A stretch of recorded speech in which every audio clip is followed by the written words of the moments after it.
السلام عليكم ورحمة الله وبركاته. الحمد لله نحمده ونستعينه ونستغفره ونعوذ بالله من شرور أنفسنا ومن سيئات أعمالنا. من يهده الله فلا مضل له ومن يضلل فلا هادي له. وأشهد أن لا إله إلا الله وحده لا شريك له وأشهد أن محمدا عبده ورسوله.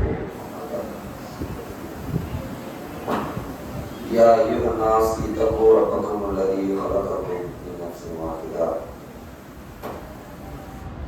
وخلق منها زوجها وبث منهما رجالا كثيرا ونساء واتقوا الله الذي تساءلون به والأرحام إن الله كان عليكم رقيبا. وقال الله تعالى رب اشرح لي صدري ويسر لي أمري واحلل عقدة من لساني يفقهوا قولي. صدق الله العظيم. وقال نبينا صلى الله عليه وسلم اللهم لا مانع لما أعطيت ولا معطي لما منعت ولا ينفع ذا الجد منك الجد. கணிதத்துக்குரிய எல்லாம் உள்ள அல்லாஹ்வின் நல்லடியார்களே, அல்லாஹ்வுடைய மாபெரும் கிருபையினால் அல்லாஹ் நம் மீது விதியாக்கிய நோன்பை நிறைவேற்றியவர்களாகவும் நம்பிக்கை கொண்டு நன்மையை எதிர்பார்த்து இரவு நேர தொழுகையை நின்று வணங்கியவர்களாகவும் நாம் எல்லாம் அவனுடைய இல்லத்திலே ஒன்று கொண்டிருக்கிறோம். இதன் அடிப்படையில் இன்றைய தினம் உங்களுக்கு மத்தியில் பேசுவதற்காக தேர்வு செய்யப்பட்டிருக்கின்ற தலைப்பு என்னவென்றால் திருக்குர்ஆனும் நாமும் என்கின்ற தலைப்பு தேர்வு செய்யப்பட்டிருக்கிறது. இந்த தலைப்பு தேர்வு செய்யப்பட்டதற்கான அடிப்படை காரணம் என்னவென்றால், நோக்கம் என்னவென்றால், இந்த உலகத்திலே பல்வேறு தரப்பட்ட கொள்கையுடைய கோட்பாடுடைய மக்கள் வாழ்ந்து வருகிறார்கள். அவ்வாறு வாழ்ந்து வரக்கூடிய பல்வேறு தரப்பட்ட கொள்கையுடைய கோட்பாடுடைய மக்களுக்கு மத்தியிலே இஸ்லாமிய மார்க்கம்தான் ஒரு மனிதன் வாழ்வதற்கான சரியான வழிமுறை, சரியான நெறிமுறை என்பதை விளங்கி அந்த பல்வேறு தரப்பட்ட கொள்கையுடைய கோட்பாடுடைய மக்களுக்கு மத்தியிலே நாமெல்லாம் இஸ்லாத்தை வாழ்வியலாக ஏற்று வாழ்ந்து வருகிறோம். இவ்வாறு இஸ்லாத்தை வாழ்வியலாக ஏற்று வாழ்ந்து கொண்டிருக்கக்கூடிய நாம் அனைவருமே நம்முடைய இந்த உலக வாழ்க்கையின் மிக சிறந்த வழிகாட்டியாக திருமறை குர்ஆன் தான் இருக்கிறது என்பதை விளங்கிதான் இந்த இஸ்லாத்தை வாழ்வியலாக ஏற்று வாழ்ந்து கொண்டிருக்கிறோம். திருமறை குர்ஆன் தான் மனித குலத்துக்கு அழகிய முறையிலே வழிகாட்டுகிறது என்பதை நாம் படிப்பினை பெற்றவர்களாக பருவமடைந்ததற்கு பிறகு சிந்தனை ஆற்றல் நிறைந்தவர்களாக ஆனதற்கு பிறகு ஒரு புறத்தில் விளங்கி கொண்டாலும் இன்னொரு புறத்திலே நம்முடைய உலமாக்களும் நம்முடைய முன்னோர்களும் மூதாதையர்களும் நம்முடைய அப்பன் பாட்டன்மார்களும் திருமறை குர்ஆன் தான் நமக்கு வழிகாட்டுகின்ற நூலாக இருக்கிறது என்பதை சின்னஞ்சிறு பருவத்தில் இருந்தே தொடர்ச்சியாக நமக்கு சொல்லிக் கொடுத்து கொண்டேதான் வந்திருக்கிறார்கள். அப்படி திருமறை குர்ஆன் வழிகாட்டுகின்ற நூல் என்று நாம் சிந்தனை அறிவு பெற்றதற்கு பிறகு விளங்கி இருந்தாலும் நம்முடைய முன்னோர்களால் மூதாதையர்களால் உலமாக்களால் நம்மிடத்திலே இது வழிகாட்டுகின்ற நூல் என்று சொல்லித்தரப்பட்டிருந்தாலும் உண்மையில் நாம் இந்த திருமறை குர்ஆனோடு என்ன மாதிரியான தொடர்பில் இருக்கிறோம் என்பதை ஒவ்வொரு தனி மனிதனும் தனிப்பட்ட முறையிலே சிந்தித்து பார்ப்பானே ஆனால், சுய பரிசோதனை செய்து பார்ப்பானே ஆனால் நிச்சயமாக வாழையடி வாழையாக பரம்பரை பரம்பரையாக முஸ்லிம்களாக நாம் இருக்கிறோம் என்பதை தவிர நிச்சயமாக உண்மையிலேயே திருமறை குர்ஆனோடு முஸ்லிம்களாக இருக்கின்ற எந்த மக்களுக்கும் எந்த தொடர்பும் இல்லாமல் தான் இருக்கிறது. நாங்கள் பல்வேறு சபைகளிலே உரை நிகழ்த்துகின்ற பொழுது தர்பியாக்களாக இருக்கட்டும், அல்லது குடும்ப தர்பியாக்களாக இருக்கட்டும், அல்லது பெண்கள் பயானாக இருக்கட்டும், இப்படி மக்களுக்கு சொற்பொழிவு நிகழ்த்துகின்ற பல்வேறு களங்களிலே நாம் உரை நிகழ்த்தி கொண்டிருக்கின்ற வேறு வேறு தலைப்புகளில் தான் பேசிக்கிட்டு இருப்போம். அப்படி வேறு வேறு தலைப்புகளில் பேசிக் கொண்டிருந்தாலும் சில நேரங்களிலே யாரெல்லாம் திருமறை குர்ஆனை தமிழிலே பொருள் உணர்ந்து படித்திருக்கிறீர்கள் அப்படின்னு அந்த சபையில் நம்ம கேட்டோம் வைங்களேன், அந்த மக்கள் கையை உயர்த்துவார்கள். ஒரு 400 பேர் கொண்ட சபையிலே ஒரு 8 பேர் உயர்த்துவார்கள். ஒரு 400 பேர் கொண்ட சபையிலே ஒரு 4 பேர் உயர்த்துவார்கள். நம்மலாம் யாருன்னு கேட்டா முஸ்லிம்களாக இருக்கிறோம். எவ்வளவு நாளா முஸ்லிமே? 40 வருஷமா முஸ்லிமே. சரி, 40 வருஷமா தான் முஸ்லிமா அப்படின்னு கேட்டா இல்ல, 80 வருஷமா முஸ்லிமே. நம்முடைய வாப்பா முஸ்லிமே, அவருடைய தகப்பனார் முஸ்லிமே, அவருடைய தகப்பனார் முஸ்லிமே, சற்றேறக்குரிய 10 தலைமுறைகளாக முஸ்லிம்களாக இருந்து கொண்டிருக்கக்கூடிய அந்த மக்கள் இறைவனுடைய ஆலயத்திலே இறைவனுடைய மார்க்கத்தை அறிவதற்காக வந்திருக்கின்ற அந்த களத்தில், அந்த தளத்தில் கேட்கப்படுகின்ற பொழுது கைகளை உயர்த்துகிறார்கள். 400 பேர் கொண்ட சபையில் ஒரு 4 பேர் கை உயர்த்துகிறார்கள். உண்மையிலே இது பெருமைப்படக்கூடிய விஷயமா அல்லது கவலைப்படக்கூடிய விஷயமா அப்படிங்கிற ஒரு அடிப்படையை நம்ம சிந்திச்சு பார்க்கணும் தானே. இது உண்மையிலே பெருமைப்படக்கூடிய விஷயம் இல்லை. எப்ப பெருமைப்படலாம்? இஸ்லாம் ஒரு எளிய மார்க்கம், இல்லைன்னா இஸ்லாம் ஒரு இனிய மார்க்கம் அப்படிங்கிற தலைப்புல ஏகத்துவவாதிகள் எல்லாம் இஸ்லாத்தை வாழ்வியலாக ஏற்றுக்கொள்ளாத மக்களிடத்திலே, பிரமத சமுதாய மக்களிடத்திலே ஏகத்துவத்தை எடுத்து சொல்கிறார்கள். அல்லாஹ் தவிர வேறு கடவுள் இல்ல, சிலை வழிபாடு என்பது கிடையாது, இந்த மார்க்கம் தான் பரிபூர்ணமானது, இந்த மார்க்கம் தான் மதிக்கத்தக்கது. பெரியார் கூட அப்படித்தான் சொல்லி இருக்கிறாரு, ஜான் பெர்னார்ட் ஷா கூட அப்படித்தான் சொல்லிட்டு போயிருக்கிறாரு, கார்ல் மார்க்ஸ் கூட அப்படித்தான் சொல்லிட்டு போயிருக்கிறாரு, மகாத்மா காந்தியடிகள் கூட அப்படித்தான் சொல்லிட்டு போயிருக்கிறாரு அப்படின்னு இஸ்லாம் என்றால் என்ன என்று பிரமத சமுதாய மக்களிடத்திலே நாம் உரை நிகழ்த்துகின்ற பொழுது யாரெல்லாம் திருமறை குர்ஆனை படிச்சிருக்கிறீங்க அப்படின்னு கேட்டு அந்த 400 பேர் கொண்ட சபையிலே ஒரு 4 பேர் கை தூக்குனாங்கன்னு வைங்க, அது பெருமையான விஷயம். உண்மைதானே? ஏன்னா அவனுடைய கொள்கை அது அல்ல. அவன் இஸ்லாத்தை வாழ்வியலாக ஏற்றிருக்கவில்லை. அவன் சிலை வழிபாட்டிலே இருக்கிறான், அல்லது கிறிஸ்தவ சமுதாயத்தை சார்ந்தவனாக இருக்கிறான், அல்லது யூத சமுதாயத்தை சார்ந்தவனாக இருக்கிறான், அல்லது கடவுள் மறுப்பு கொள்கையில் இருக்கின்ற நாத்திக சிந்தனை படைத்தவனாக இருக்கிறான். அவனே 4 பேர் கையை தூக்கும்போது நமக்கு ஆச்சரியமா இருக்கு. அவனுக்கு தேவையும் இல்லை, திருமறை குர்ஆன் படிக்கணுங்கிற அவசியமும் தேவையும் அவனுக்கு இருக்குதா? எல்லா புத்தகத்தை போல, எல்லா எழுத்தாளர்களுடைய எழுத்துரைகளை போல அது ஒரு புத்தகம் நினைச்சு அவன் வாங்கி படிக்கிறான். ஆனால் வழிகாட்டுகின்ற நூல் என்று திருமறை குர்ஆன் நமக்கு உலகத்துக்கே அது வழிகாட்டும் தான். ஆனா முதன்மையானது யாருக்கு? பார்வையிலா ஏற்றுக்கொண்ட மக்கள் படிக்கவே இல்லாம வாழ்ந்திருக்கிறாங்கன்னா 40 வயசு ஆகுது, எனக்கு 41 வயசு ஆகுது. இந்த 41 ஆண்டு காலத்தில் நான் அல்லாஹ் எனக்கு அருளி தந்திருக்கின்ற எனக்கு வழிகாட்டும் நூலாக அருளப்பட்ட அந்த திருமறை குர்ஆனை படிக்காமலே 41 வருஷத்தை நான் கழிச்சிருக்கேன்னு வச்சுக்கோங்க, நான் முஸ்லிமா இருக்கிறதுல ஏதாச்சும் பெருமை இருக்குதா? எந்த பெருமையும் இல்லை தானே. அரபியில ரொம்ப படிச்சு மனப்பாடம் பண்ணி அதை அப்படி கரைச்சு குடிச்சு அது மொழிபெயர்ப்பா செய்யும்படியான ஒரு ஆற்றலை உருவாக்கி கொள்ள சொல்லவில்லை. ஏராளமான உலமாக்கள் அரபு மொழியில் இருக்கின்ற திருமறை குர்ஆனை அவரவர்கள் விளங்கிக் கொள்ளும்படியான தாய்மொழியிலே மொழிபெயர்த்து கைகளிலே தருகிறார்கள். அதை படிக்கணுமா இல்லையா? அதை படிக்காம ஒரு மனிதனுடைய வாழ்க்கை கழிந்து விட்டது என்று சொன்னால் நாம் ஏன் இந்த மார்க்கத்தை ஏற்றிருக்கிறோம்? இறைவனுடைய வார்த்தைகள் என்ன சொல்லுகிறது? எது மாதிரியான விளக்கங்களை இந்த மனித குலத்திற்கு தருகிறது? அதில் என்னவெல்லாம் சொல்லப்பட்டிருக்கிறது அப்படிங்கிறத விளங்காமலே வாழ்ந்து கொண்டிருக்கக்கூடிய ஒரு வாழ்க்கை ஒரு இஸ்லாமியனுடைய வாழ்க்கையா அப்படிங்கிறத மக்களிடத்திலே ரொம்ப அழுத்தமாக சொல்ல வேண்டும் என்பதற்காகத்தான் நான் முதல் நாளாக இந்த தலைப்பை என்ன செய்திருக்கிறேன், உங்களுக்கு மத்தியிலே எடுத்து வைத்திருக்கிறேன். பொதுவாகவே நாம் செல்லக்கூடிய பல இடங்களில் பெரிய அளவில் நம்மை கவலைக்குள் ஆழ்த்துகின்ற விஷயமாக இதுதான் இருக்கிறது. பாடகர் ஜேசுதாஸ் இருக்கிறாரே, அவர் இந்த திருமறை குர்ஆனை கற்றறிந்தவராக இருக்கிறார். அவருக்கு ஏதாவது தேவை இருக்குதா? அவர் ஒரு பாடகர், இசையமைப்பாளர்கள் அவர்களுக்கு இசையை சொல்லிக் கொடுப்பாங்க, கவிஞர்கள் அவர்களுக்கு கவிதைகளை எழுதி கொடுப்பார்கள், அதை திரைப்படங்களிலே பாடலாக படிக்க வேண்டும் என்று ரெக்கார்டிங்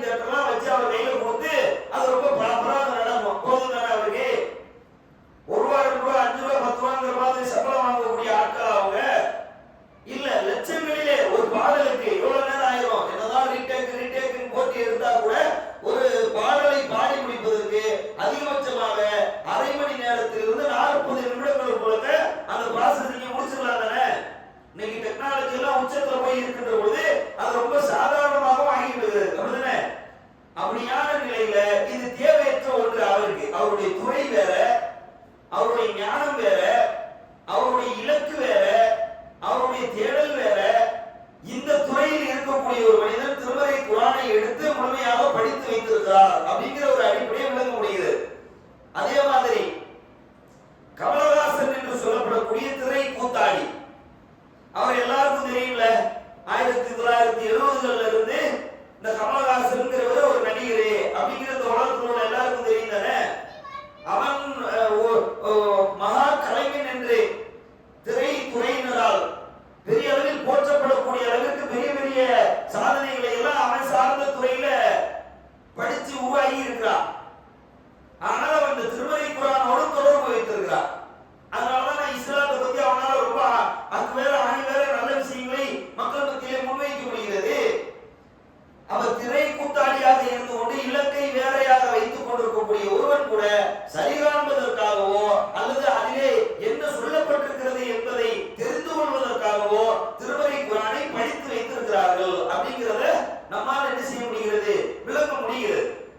இது மாதிரி நிறைய பேரை நம்ம என்ன செஞ்சிடலாம், இந்த உலகத்துல உதாரணமா காட்டிடலாம். இன்னைக்கு சமகாலத்துல இசையமைப்பாளராக உங்களுக்கு மத்தியிலே இருக்கக்கூடிய யுவன் சங்கர் ராஜாவை நீங்கள் எடுத்துக்கொள்வீர்களே, ஆனால் இளையராஜாவுடைய மகனாக இருக்கின்ற இளையராஜாவுடைய மகன் யுவன் சங்கர் ராஜாவை எடுத்துட்டா அவர் திருமறை குர்ஆனை படித்ததனுடைய விளைவாகத்தான் இஸ்லாத்துக்குள்ள வந்திருக்கிறாரு. வேற ஏதோ அவர் இஸ்லாத்துக்குள்ள கூட்டு வந்துச்சு நீங்க நினைக்கிறீங்க? அவங்கள்ட்ட காசு இல்லையா, பணம் இல்லையா, மக்கள் மத்தியில பெரிய உயர்வு இல்லையா, சமூக அங்கீகாரம் இல்லையா, என்ன இல்ல அவங்கிட்ட என்ன இல்ல, ஆனா நிம்மதி இல்லாம இருந்துச்சுல. சமுதாயத்துல சமங்கிற ஒரு அந்தஸ்தை தராமலே வச்சிருந்தானே.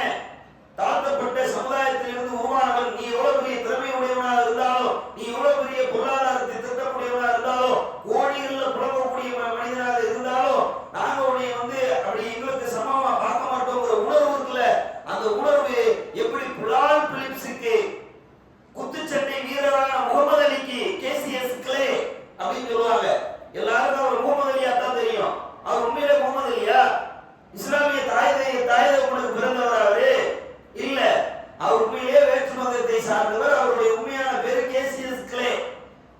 அவருக்கு பெரிய குத்துச்சண்டை வீரர், சமூகத்தில் பெரிய அங்கீகாரம். அவர் வந்தா மாலைகள் எல்லாம் போட்டு மாபெரும் சபைகளில் நீ நடந்தால் உனக்கு மாலைகள் இட வேண்டும்னு கண்ணதாசன் எழுதினார்ல, அது மாதிரி கேசிஎஸ் கிளே நடந்து வந்தாருன்னா அவரை தூக்கி கொண்டாடுறதுக்கு மேற்கத்திய உலகமே காத்திருந்தது, காத்துதானே இருந்துச்சு.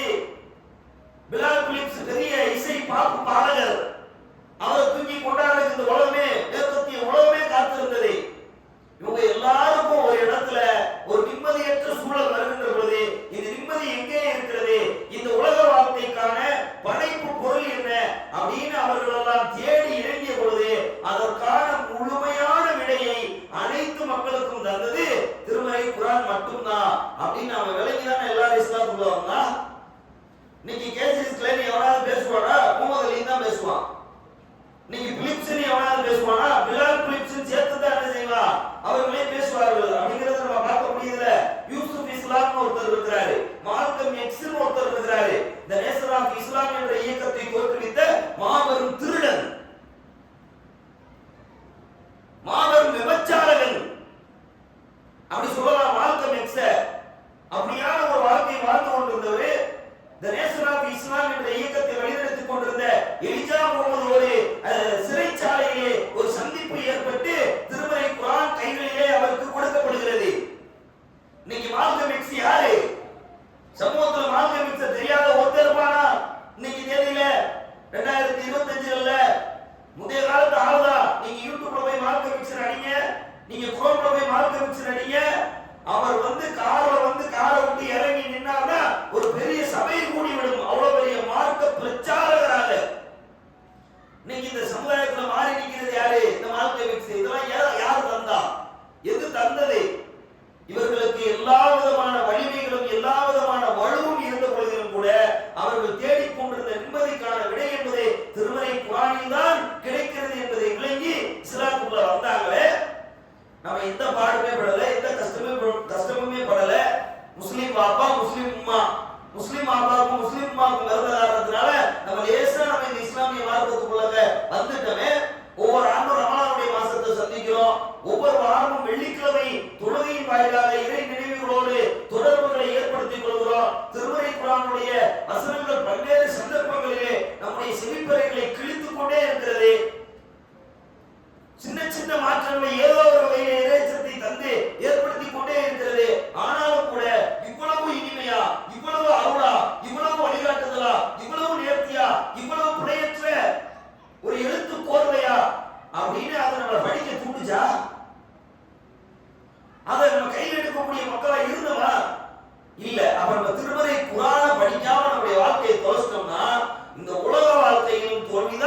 நாளை மறுமையிலும் தோல்விதான்.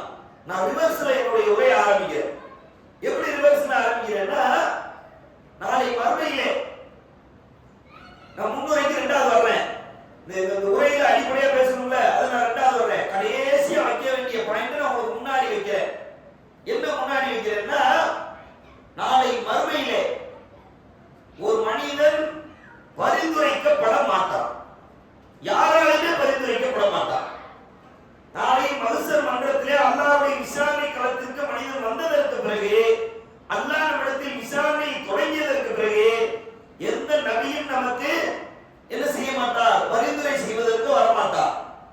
நம்மை பெற்றெடுத்த தகப்பன் இருக்கிறானே, அவனும் நமக்காக நம் இறைவனிடத்திலே பரிந்துரைப்பதற்கு வரமாட்டார். நம்மை பெற்றெடுத்த 10 மாத காலம் சுமந்து பெற்றெடுத்த தாய் இருக்கிறாளே, அவளும் நாளை நம் இறைவனிடத்திலே பரிந்து பேசுவதற்காக நாளை மறுமையிலே வரமாட்டார். நம்முடைய மனைவி வரமாட்டார், நம்முடைய பிள்ளை வரமாட்டார், நம்முடைய ஜமாத் வராது, நம்முடைய இரத்த பந்தங்கள் வராது, நம்முடைய கொள்கை சொந்தங்கள் வராது. இந்த உலகத்தில் நீங்கள் பார்க்கின்ற எந்த உறவுகளும் எந்த நட்பும் நாளை மறுமையிலே உங்கள் இறைவனிடத்திலே உங்களுக்காக பரிந்து பேசுவதற்கு வரவே வராது. அப்படிங்கிறது திருமறை குர்ஆன் நமக்கு ரொம்ப பட்டவர்த்தனமாக சொல்லி தருகிறது. ஆனா ஒரு ஆள் பரிந்துரைக்கு வருவாங்கன்னு சொல்லுகிறது. இந்த உலகத்தில் யாரெல்லாம் உயிருடையவர்களாக இருக்கிறார்களோ, இந்த உலகத்தில் யாரெல்லாம் நீங்கள் வாழுகின்ற பொழுது உங்கள் மீது அன்பு கொண்டார்களோ, இந்த உலகத்திலே வாழுகின்ற பொழுது யாரெல்லாம் உங்கள் மீது அக்கறை வைத்திருந்தார்களோ, இந்த உலகத்திலே வாழுகின்ற பொழுது யாரெல்லாம் இந்த உலக வாழ்க்கையிலே உங்களை தூக்கி சுமந்தார்களோ, அவர்கள் யாருமே நாளை மறுமையிலே அல்லாஹ்விடத்திலே பரிந்துரை செய்வதற்கு வரமாட்டார்கள் என்று சொல்லக்கூடிய அதே இறைவன் இன்னொரு இடத்திலே நமக்கு சொல்லுகிறான். அல்லாஹ்வுடைய தூதரின் வழியாக சொல்லி தருகிறான். நாளை மறுமையிலே இந்த திருமறை குர்ஆன் உங்களுக்காக பரிந்துரைத்து பேசும். அல்லாஹ்விடத்தில் உயிரா இருக்கிறதுக்கு ஆபா பரிந்துரைக்க மாட்டார், உம்மா பரிந்துரைக்க மாட்டார். அல்லாஹ் குர்ஆன்ல சொல்றான்ல, யௌம யஃபிருல் மர்உ மின் அஹி வ உம்மிஹி வ அபீஹி வ ஸாஹிபத்திஹி வ பனீஹி லிகுல்லி இம்ரிஇன் மின்ஹும் யௌமைதின் ஷஅனுன் யுக்னி. அந்நாளிலே ஒரு மனிதன் தன்னுடைய சகோதரனை விட்டு ஓடுவான். ஓடிவானா? உங்க கூட பிறந்தவனா, இங்கதான் கூட பிறந்தவன், நாளைக்கு மறுமையில எந்திரிச்சு நிற்கும் போது, நாளைக்கு மறுமையில எழுப்பி நிறுத்தி விசாரணை செய்யும் போது, யா அல்லாஹ் எங்க அண்ணன் அப்படின்னு பேசுவானா? யா அல்லாஹ் என் கூட பிறந்த தம்பி அப்படின்னு அவன் பேசுவானா? பேச மாட்டான் என்று திருமறை குர்ஆன் சொல்லுகிறது. யௌம யஃபிருல் மர்உ மின் அஹி, தன்னுடைய சகோதரனை விட்டு ஓடிடுவான். அவன் எங்க நிக்கிறான், அவன் எங்க நிக்கிறான்னா, ரெண்டு பேரும் சந்திச்சா கூட ஏதாவது நன்மையை கேட்டுவானோ, ஏதாவது ஒரு நன்மைகள் நம்ம கிட்ட வாங்கிடுவானோ, உலகத்துல வாழ்ற காலத்துல நம்ம செஞ்ச அநியாயத்தை அல்லாஹ்விடத்துல முறையிட்டு ஏதாவது ஒரு வழியில அவன் ஜெயிச்சு நம்மள தோல்விக்கு தள்ளிடுவானு ஓடுவான் மனுஷன். சரி, சகோதரன் தான் ஓடுறான், அம்மா ஓடும், பாப்பா ஓடும், எல்லாத்தையும் அல்லாஹ் அப்படியே அடுக்குறான். வபீகி வ ஸாஹிபத்திஹி வ பனீஹி வ உம்மிஹி அப்படின்னு அல்லாஹ் சொல்றாங்க. அம்மா ஓடிவாங்க, பாப்பா ஓடிவாங்க, மனைவி ஓடிவாங்க, பிள்ளை ஓடிவாங்க. எல்லாரும் ஓடியதற்கு பிறகு லிகுல்லி இம்ரிஇன் மின்ஹும் யௌமைதின் ஷஅனுன் யுக்னி, அந்நாளிலே அவனுடைய நிலை என்ன என்பது அவனுக்கே கேள்விக்குறியாக இருக்கும், தனிச்சு விடப்பட்டிருக்கும். இப்ப குர்ஆன் வருமா? அல்லாஹ் சொல்றான், அல்லாஹ்வுடைய தூதர் சொல்லுகிறார்கள், இந்த குர்ஆனோடு யார் தொடர்புடையவர்களாக இருந்தார்களோ அவர்களுக்கு அல்லாஹ்விடத்தில் இந்த குர்ஆன் வந்து பரிந்து பேசும். இறைவா, இவன் கரெக்டா தான் வாழ்ந்தான், இவன் உன்னுடைய கட்டளைப்படி தான் வாழ்ந்தான், இந்த உலகத்துல தொழுகைக்காக அழைப்பு கொடுக்கப்பட்ட நேரத்துல இந்த தொழுகைக்காக வந்து நின்றான், புறம் பேசக்கூடாது என்ற கட்டளைகளை படிக்கின்ற பொழுது புறம் பேசக்கூடாது என்று பல்வேறு சந்தர்ப்பங்களிலே அவன் தன்னை கட்டுப்படுத்திக் கொள்ளக்கூடியவனாக இருந்தான். அதிகாலையிலே என்னோடு தொடர்பு வைத்திருந்தான், அந்தி மாலையிலே என்னோடு தொடர்பு வைத்திருந்தான், இரவு நேரங்களிலே மக்கள் எல்லாம் முழங்கிக் கொண்டிருந்த நேரத்தில் அவன் இதை எடுத்து என்னை எடுத்து, அப்படிதானே அதுக்கு அர்த்தம்? அல்லாஹ்வுடைய தூதர் அப்படிதான் நமக்கு சொல்றாங்க.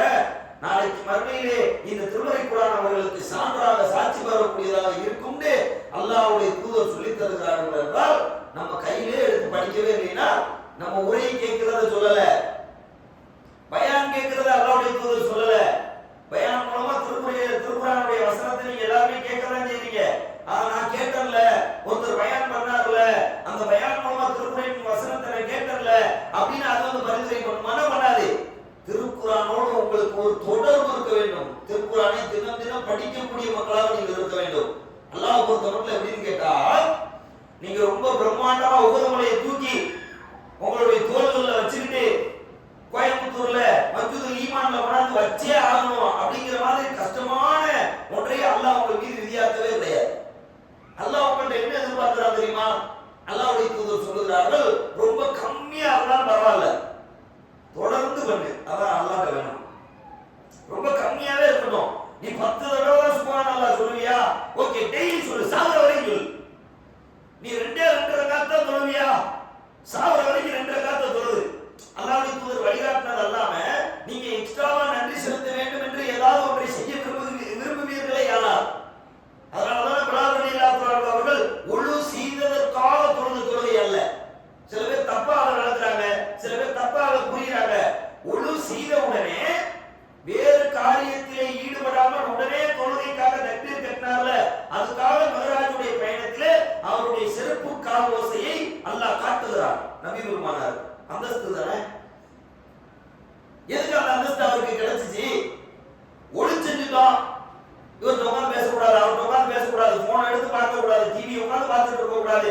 ஒளி செஞ்சுட்டு அல்லாஹ்வை வணங்கணும்னு ரெடியானதுக்கு பிறகு வேறு எந்த காரியத்திலும் வேறு எந்த அலுவலிலும் ஈடுபடக்கூடாது என்பதற்காக ஒழுங்கை செய்த உடனேயே தொழுகைக்காக போய் தொடர்ந்து நின்ற காரணத்தினால் ஒரு மனிதனுடைய செருப்பு ஓசையை நபி பெருமானார் மிஹ்ராஜுடைய பயணத்திற்கு சென்ற நேரத்தில் அல்லாஹ் எடுத்து காட்டுகிறான். எப்படி இருந்தோம் ரசூலுல்லாஹ் வந்து அல்லாஹ்வுடைய தூதரே, எதுக்காக இந்த பரிசு, எதுக்காக இந்த கிஃப்ட் அப்படின்னு விளங்காம பிளாட்டெல்லாம் வந்து கேட்பாங்க. அங்கிருந்து அறிவிச்சு அனுப்பப்பட்டுச்சா? ஜிப்ரீல் அலைஹிஸ்ஸலாம் சொல்லி அனுப்புனாங்களா? இது பிலாலுடைய செருப்பு ஓசை, என்ன காரணத்துக்காக இந்த செருப்பு ஓசை இங்க கேட்கிறது தெரியுமா அப்படின்னு சொல்லி அனுப்புனாங்க. அப்படி சொல்லி அனுப்பல. இங்க வந்து ரசூலுல்லாஹ் கேக்குறாங்க, யா பிலாலே, நான் மிஹ்ராஜுடைய பயணத்துக்கு சென்றிருந்த பொழுது உன்னுடைய செருப்பு ஓசையை நான் கேட்டேனே, உன்னுடைய செருப்பு ஓசையை நான் செவிமடுத்தேனே, என்ன காரணத்திற்காக அப்படி ஒரு அந்தஸ்தை அல்லாஹ் உனக்கு தந்தான் அப்படின்னு அவர்கிட்ட கேட்கிறாங்க.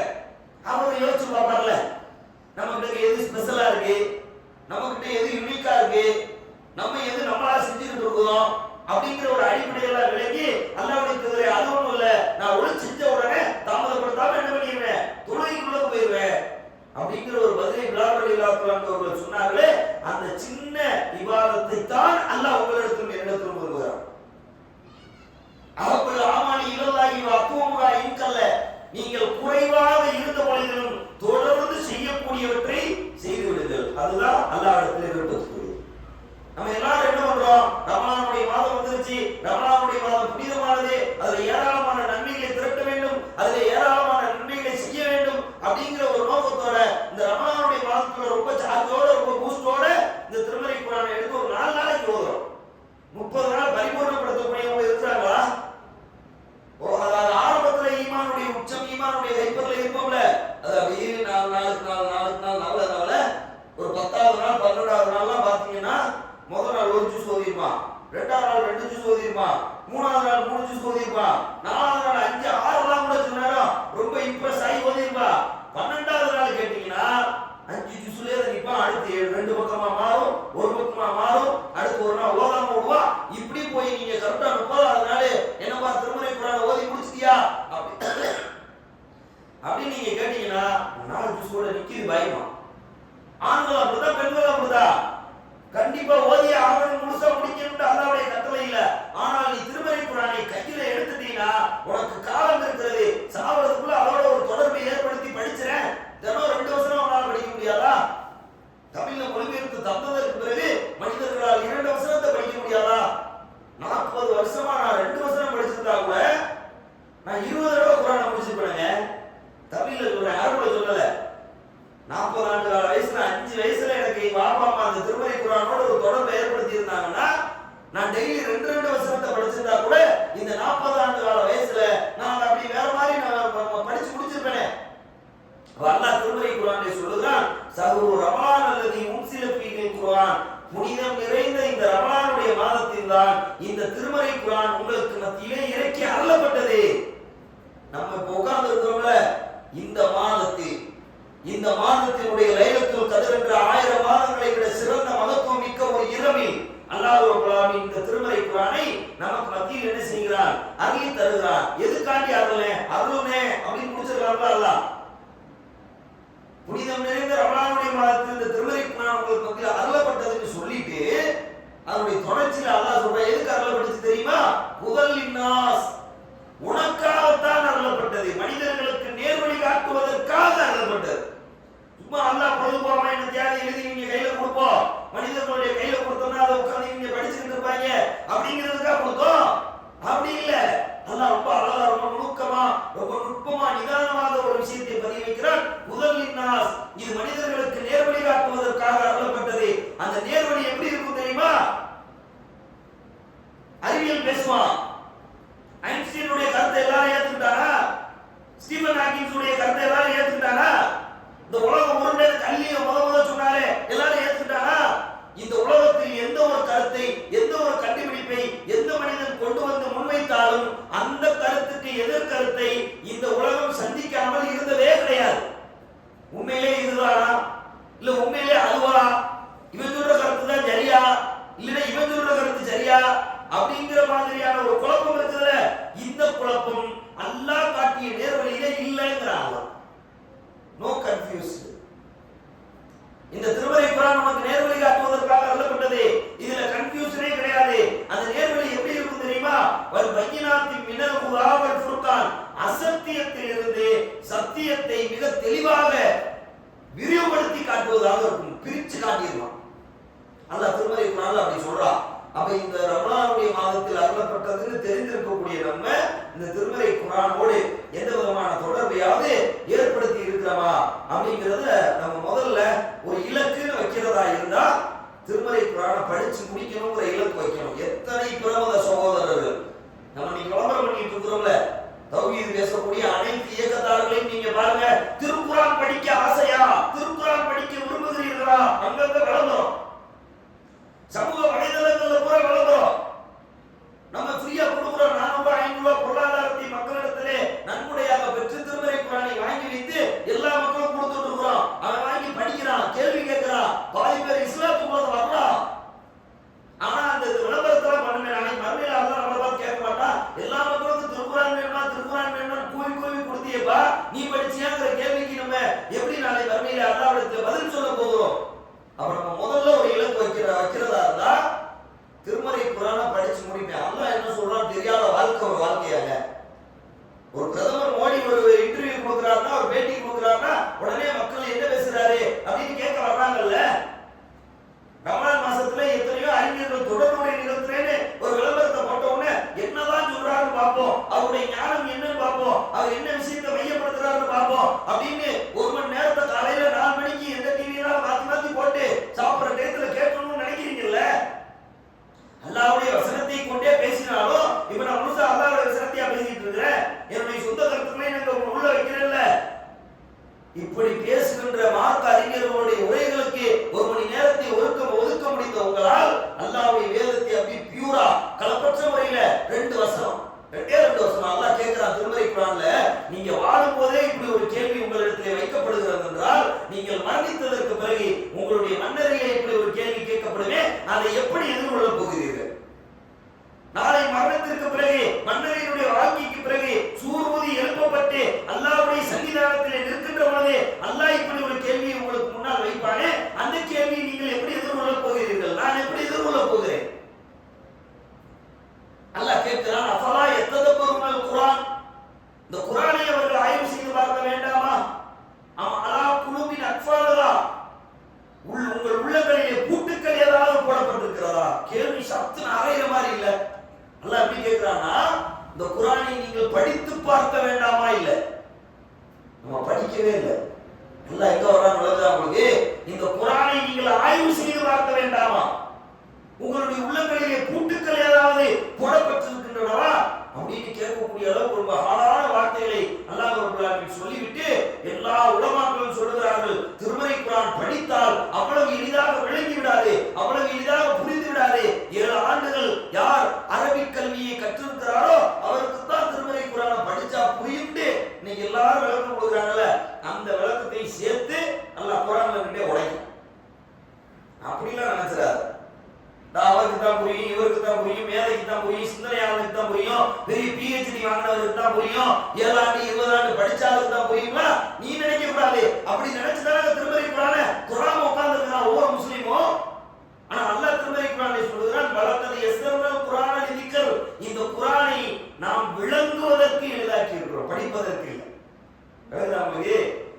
குர்ஆனை நம்ம எப்படி எளிதாக்கி இருக்கிறோம்னா, படிச்சு வாசிக்கிறது தமிழ் மொழி தான் தெரியுமே, எல்லாத்தையும் வாசிக்க முடியுமே. தமிழ் உங்களுடைய தாய்மொழி தானே, அது படிச்சா அம்மா ஆடி இல்லை ஈட்டிங்கிறது தெரியாதா? அதை சொல்லல, ஒரு அந்த அந்த வசனம் என்ன கருத்தை சொல்லுகிறது என்பதை விளங்குவதற்கு எளிதாகவே நாம் உங்களுக்கு மத்தியில் அறிவி வைத்திருக்கிறோம் அப்படிங்கிற அந்த வழக்கத்தை எஸ்என்எல் குர்ஆன். எந்த சுன்னத் ஜமாத் பள்ளியாசலையாவது போய் எஸ்என்எல் குர்ஆன் கொடுங்கன்னு கேளுங்க, என்ன கொடுப்பாங்க? நீ எஸ்என்எல் குர்ஆன் கேட்டா என்ன கொடுப்பாங்க சொல்லுங்க யாராவது ஒரு டக்குனே. அலிபாத்தா அப்படின்னு ஒரு 58 பக்கம் இருக்குல்ல, அதை தான் கொடுப்பாங்க. எந்த பள்ளியாசல்ல போய் கேளுங்க, ஒரு எஸ்என்எல் குர்ஆன் கொடுங்க அப்படின்னு கேட்டா எல்லாத்தையும் கொடுப்பாங்க. அலிபாத்தான் கொடுக்கிறது 58 பக்கம் கொண்டு அரபியினுடைய பொது இலக்கண புத்தகத்தை தான் அனைவரும் கொடுப்பார்கள். ஆனா அல்லாஹ் பேசுறான், இந்த 6666 வசனங்களை உள்ளடக்கிய இந்த 114 அத்தியாயங்களை உள்ளடக்கிய இந்த வேதம் இருக்கிறது, இந்த வேதமே எஸ்என்எல் குர்ஆன் தான். எஸ்என்எல்னா பாலர் பாடம்னு அர்த்தம். பால்வாடின்னு சொல்றோம்ல, அப்படியே சொல்லுவாங்க. சின்ன பிள்ளை முதல்ல பள்ளிக்கூடத்துக்கு போகும்போது பால்வாடி பள்ளிக்கூடத்துக்கு போகுதுன்னு சொல்லுவோம்ல, பாலர் பாடம். மொத்த குர்ஆனும் பாலர் பாடம். ரொம்ப லேசி, படி புரியும். அது ரொம்ப கடுமையானதெல்லாம் இல்லை. எப்படி நடக்கணும், எப்படி நிக்கணும், எப்படி பேசணும், எப்படி சிரிக்கணும், பெற்றோர்கிட்ட எப்படி நடக்கணும், மனைவிட்ட எப்படி நடக்கணும், மாதவிடாய காலத்துல நடக்க வேண்டியது என்ன, பயண தோழர்களிடத்தில் நடக்க வேண்டியது என்ன, பொருளாதார விஷயத்தில் நடக்க வேண்டியது என்ன, வியாபாரத்திலே காட்டப்பட வேண்டிய நேர்மை என்ன, நாளை மறுமை என்பது எப்படி இருக்கும், மரணம் என்பது எப்படி இருக்கும், உன் இறைவனுடைய மன்னிப்பு எதுக்கெல்லாம் கிடைக்கும், உன் இறைவனுடைய கோபம் எதன் மீது இருந்தெல்லாம் இறக்கும். இவ்வளவுதான் சொல்றேன். இது புரியாதா? ஏன் நெருப்புடா சுற்றுடா அப்படின்னு ஒரு மனுஷன் சொல்றது புரிஞ்சுக்கொள்ள ஒரு மனுஷனுக்கு இது புரிஞ்சுக்கிறதுக்கு ஒரு ரொம்ப காலம் இருக்குமா? ரொம்ப கவனமற்று இருப்பான ஒரு மனுஷன். அதைத்தான் அல்லாஹ் திருமறை குர்ஆனிலே நம்ம மத்தியில் என்ன செய்கிறான், சொல்லி தருகிறான். அப்ப நம்ம விளங்க வேண்டும். என்ன விளங்கணும்னா, ரொம்ப பெரிய டாபிக். நாளைக்கு நான் இதை கொண்டு வரல, உங்களுக்கு துவக்கமா ஒரு புள்ளி வைக்கிறேன். என்ன புள்ளி வைக்கிறேன்னா, திருமறை குர்ஆனோட தொடர்பு வழியில வைங்க. இன்னைக்கே நியத்து வைங்க. நீ 3 நாளா நீங்க எடுத்துக்கணும். தமிழ்ல படி. நீ அரபியில படிக்கிறதெல்லாம் இருக்கட்டும், அதெல்லாம் உங்களுக்கு சின்ன பிள்ளைல இருந்து கற்றுக் கொடுக்கப்பட்டிருக்கும், நீங்கள் படித்திருப்பீர்கள். நீங்க திருமறை குர்ஆனை போய் ரூபா கொடுத்து வாங்கணுங்கிற அவசியமும் தேவையும் கூட இல்லை. உங்க பிளே ஸ்டோர்லயே உங்களுக்கு ஆப் அப்ளிகேஷனா என்ன செஞ்சிடும், உங்களுக்கு கிடைச்சிடும். டெய்லி ஒரு 5 வசனம் ஒரு இலப்பை நீங்க ரொம்ப நடக்கிற 5 வசனத்தை நீங்க படிக்கிறதுக்கு 5 நிமிஷத்தை தாண்டாது. எல்லா வசனமும் இவ்வளவு பெரிய வசனமாலாம் இல்லை. அலிஃப் லாம் மீம் அது ஒரு வசனம் முடிஞ்சு. தாலிகல் கிதாப் 2வது வசனம் முடிஞ்சு. லா ரைப ஃபீஹி ஹுதல் முத்தகீன். அலிஃப் லாம் மீம் இது வேதம், இதுல எந்த சந்தேகமும் இல்லை, இறைச்சமுடையவர்களுக்கு இது நேர்வழி காட்டுகிறது. 3 வசனம் முடிஞ்சு. அவ்வளவுதான். தூக்கி குர்ஆன் அச்சர வேண்டியதான் வரும். 3 வசனம் எவ்வளவு நேரம் ஆச்சு? 1/2 செகண்ட், 30 செகண்ட், வெறும் 30 செகண்ட். இப்படி நீங்க படித்துக் கொண்டே வருவீர்களே ஆனால் 5 வசனத்தை தொட்டு 10 வசனத்தை தொட்டு 15 வசனத்தை தொட்டு நீங்கள் சென்று கொண்டிருக்கின்ற பொழுது அது உங்களை ஈர்க்கின்ற விதத்திலே நீங்கள் முழுமையாக உள்ளே பரிணமித்து விடுவீர்கள். கீழே வைக்கவே கூடாது. பித்தா வைக்க முடிஞ்சா இந்த உலகத்துல முதல்ல 5 நிமிஷத்துல முடிச்சிடறேன். இந்த உலகத்துல முதல்ல திருமறை குர்ஆனை மொழிபெயர்த்து தந்தாரே பித்தால், முகமது பித்தால் தன்னை முகமது என்று மாற்றிக் கொண்டார்.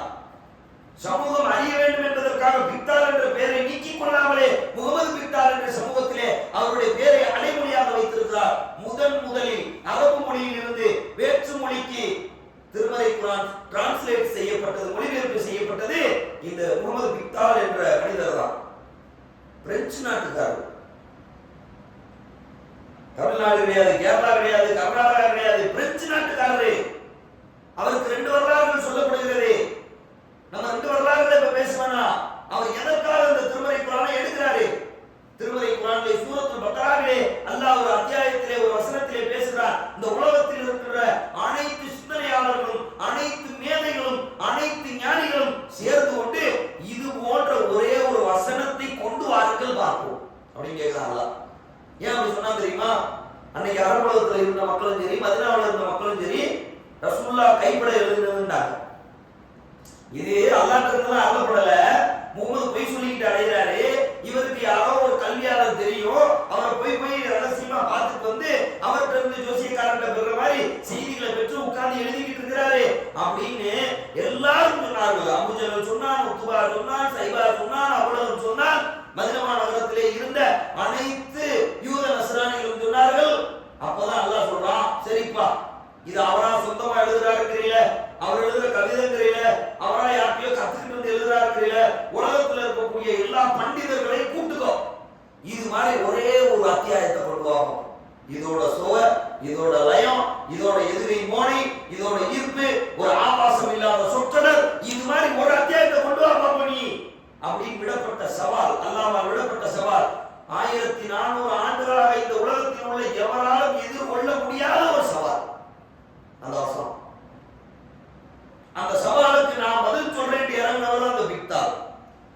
இப்படி ஒரு சவால் உரைகளின் வாயிலாக கேட்கப்படுகிறது.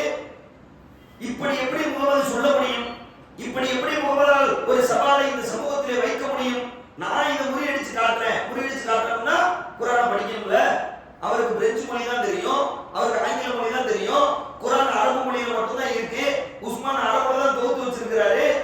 இப்படியான ஒரு நிலையில் ஒரு மனிதன் இந்த திருமறை குரானை படிக்க வேண்டும் என்றால் ஒன்று அரபு நாட்டிலே ஒரு பிரெஞ்சுக்காரர் இருந்திருக்க வேண்டும், இல்லை என்றால் பிக்தால் இந்த பிரெஞ்சு மொழியை அரபு மொழியை படித்திருக்கணும். அப்படிதானே?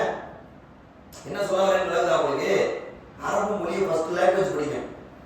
அப்ப இலக்கணம் படிச்சு, அரபி படிச்சு, 7 ஆண்டுகள் அதுல இருக்கிற நுணுக்கத்தை எல்லாம் படிச்சு முடிச்சுட்டு எடுத்து படிச்சு மொழிபெயர்த்தவா படிச்சாரு. இது மாதிரி ஒரு அத்தியாயம் 10 அத்தியாயம் பண்ணுவாங்க அப்படின்னு சவால் விட்டு படித்த மனிதன் அந்த திருமறை குரானை கீழே வைக்கின்ற பொழுது அஷ்ஹது அல்லா இலாஹ இல்லல்லாஹ் வ அஷ்ஹது அன்ன முஹம்மதன் அப்துஹு வ ரசூலுஹு என்ற நிலையில் தான் அந்த குரானை வைக்க முடிந்ததே தவிர அந்த சவாலை எதிர்கொண்டு வைக்க முடியவில்லை. இதே மாதிரி தான் கமலா சுரையா. உங்களுக்கு பக்கத்துல தான் கோயம்புத்தூர் பக்கத்துல பாலக்காடு மாதிரியான கேரளா தானே, அருகாமையில தானே கமலா சுரையா. அந்த மாதிரி கமலாதாஸ் ஒரு பெண்மணி, கேரளத்தில் எழுத்தாளர் பெண்மணி, தன்னுடைய உடலை தானே நிர்வாணமாக படம் வரைந்து அந்த ஓவியத்தை சமூகத்திலே சில பொருளாதாரத்துக்காக விற்பனை செய்யக்கூடிய ஓவிய பெண்மணி. இஸ்லாம் பெண்களுடைய உரிமையை பறிக்கிறது. அல்லாஹ் திருமறை குர்ஆனிலே சொல்லுகிறான், பெண்களே, நம்பிக்கை கொண்டிருக்கக்கூடிய பெண்களே, நபியின் மனைவியரே, பிறர் உங்களை தொல்லைப்படுத்தப்படாமல் இருக்க வேண்டும் என்பதற்காகவும் நீங்கள் ஒழுக்கமுடைய மக்கள் என்பதை அனைவரும் அறிந்து கொள்ள வேண்டும் என்பதற்காகவும் உங்களுடைய மார்புகளின் மீது முக்காடுகளை தொங்க விடுங்கள் அப்படின்னு அல்லாஹ் கட்டளை போட்டானா, அந்த கட்டளை தான் முக்கா சட்டம். இன்னைக்கு மக்கள் தங்களுடைய உடலை எல்லாம் அல்லாஹ்வுடைய கட்டளைப்படி நேர்த்தியா மறைச்சிட்டு இருக்கிறாங்க. இந்த சட்டம் 1400 ஆண்டுகளுக்கு முன்னாடி அருளப்பட்டது. இன்னைக்கு சமூகத்துல இருக்குது, கலாச்சாரமா இருக்குது, முஸ்லிம் சமுதாயத்தினுடைய அடையாளமாகவே அது மாறி இருக்கிறது. அதான் நம்ம விமர்சனம் பண்ணுது. என்ன பண்ணுது? பெண்களுடைய உரிமையை இஸ்லாம் பறிக்கிறது, பெண் சுதந்திரத்தை அப்படியே பற்றி இழுக்கிறது. இது நல்லதில்லை. முகமது ஒரு குரூரமான ஒரு சிந்தனை இந்த மனித சமூக மக்களிடத்தில் வைத்துவிட்டு சென்று விட்டார் அப்படின்னு பெண்களுடைய உரிமையை இந்த இஸ்லாம் பறிக்கிறது. இந்த குர்ஆன் முகமதுடைய எழுத்து தான், நான் நிரூபிக்கிறேன் கையில் எடுத்த பெண்ணு தான் கமலாதாஸ். மருத்துவமனையிலே அனுமதிக்கப்பட்டிருந்த நேரத்திலே அந்த சவாலை எதிர்கொண்டது. திருமறை குர்ஆனை எடுத்து படித்து முடித்துவிட்டு அந்த மருத்துவமனையிலிருந்து வெளியேறுகின்ற பொழுது பருதா அணிந்த பெண்ணாக அனைத்து பத்திரிகையாளர்களுக்கும் பேட்டி கொடுத்தது. அந்த அம்மா எழுதின புத்தகத்திலேயே சொல்லுது. அனைத்து பத்திரிகையாளர்களுக்கும் பேட்டி கொடுக்குது.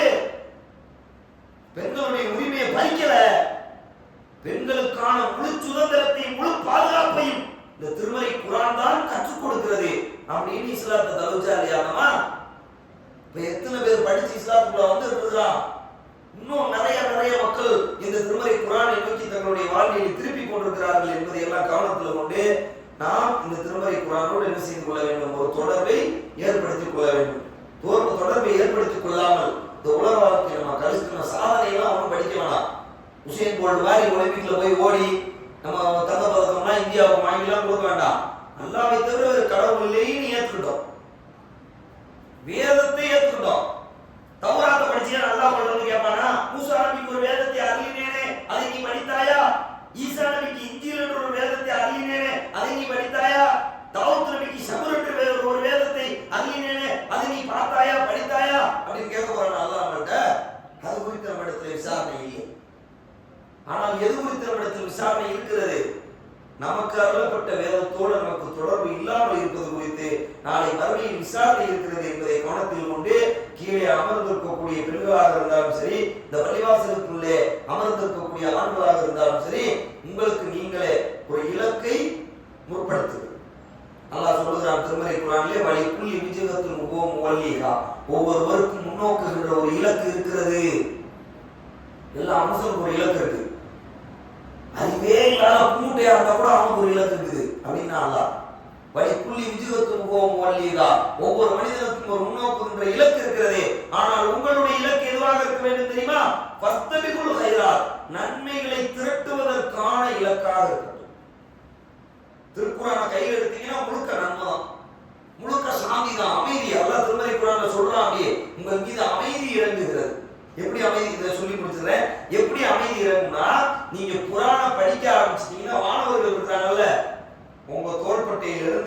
அவங்களுடைய ரெக்கையால் அப்படி மூடிடுவாங்க. சக்கீனத் வேணும் சக்கீனத் வேணும்னு கேட்குறீங்களப்பா, குடும்பத்துல பிரச்சனை, அதுல பிரச்சனை, இதுல பிரச்சனை, வியாபாரம் சரியில்லை, கடனே, அவன் நம்மளை மதிக்க மாட்டேங்கிறான், இவன் நம்மளை மதிக்க மாட்டேங்கிறான், நிம்மதியே இல்ல, எவ்வளவு புலம்புற. குர்ஆன் எடுத்து கொஞ்ச நேரம் நீ ஓது. வானவர்கள் உன் தோள் புஜத்தில் இருந்து அவர்களுடைய ரெக்கைகளால் சூழ்ந்து கொள்வார்கள். எங்க வரைக்கும் சூழ்வாங்க தெரியுமா? முதல் வானம் வரை சூழ்ந்து கொள்வார்கள். அல்லாஹ் சொல்றான், அவர்கள் மீது சக்கீனத் என்கிற அமைதி இறங்குகிறது, அவர்கள் மீது அருள் இறங்குகிறது. நீ தேர்வு நிம்மதிக்கான விடயங்கள் தான் இருக்கு.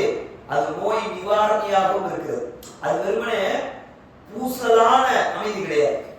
அந்த அமைதி தீர்வு அப்படின்னு சேர்த்து சொல்றாங்க. புரியுதா உங்களுக்கு? அமைதினா நம்ம சில பிடிச்ச விஷயத்தை செஞ்சோம்னா அமைதி ஆயிடுவோம்ல. நம்ம டிரைவ் பண்ணா பிடிக்குது அப்படின்னா உடனே அமைதி ஆயிடும். நம்ம கிரிக்கெட் விளையாண்டா ஒரு இன்பமா இருக்கு அப்படின்னா நம்ம ஒரு அமைதி ஆயிடும். நம்ம கொஞ்ச நேரம் படுத்து தூங்கினோம்னா நமக்கு அமைதி ஆயிடும். அப்படி நமக்கு சில இருக்கும்ல. அந்த மாதிரி அது அமைதிங்கிறது வந்து அந்த அந்த இடத்தோட அது முடிஞ்சிடாது. அந்நேரம் அமைதி இறக்கும். நீ அந்நேரம் படிச்சிருப்பீல, அது உனக்கு எதை தரும்னா நாளை அதிலிருந்து விடுபடுவதற்கான தீர்வை சேர்த்து தரும். நிரந்தர அமைதி. அதை படிக்கும் போதும் அமைதி, மாணவர்கள் ரெக்கைகளால் சூழ்ந்த அமைதி, படித்து முடித்து நீ வைக்கின்ற பொழுது உனக்கு கிடைத்திருக்கிறதே ஒரு விடை, உனக்கு கிடைத்திருக்கிறதே ஒரு தீர்வு, அது நிரந்தர அமைதி அப்படின்னு அல்லாஹ் சொல்லி தர்றாங்கன்னா, திருக்குறானை நம்ம என்ன செஞ்சிருவோம்? பிரமத சமுதாயத்தை, கிறிஸ்தவ சமுதாயத்தை பார்க்க நெஞ்சில பைபிளை வச்சுட்டே அழகு.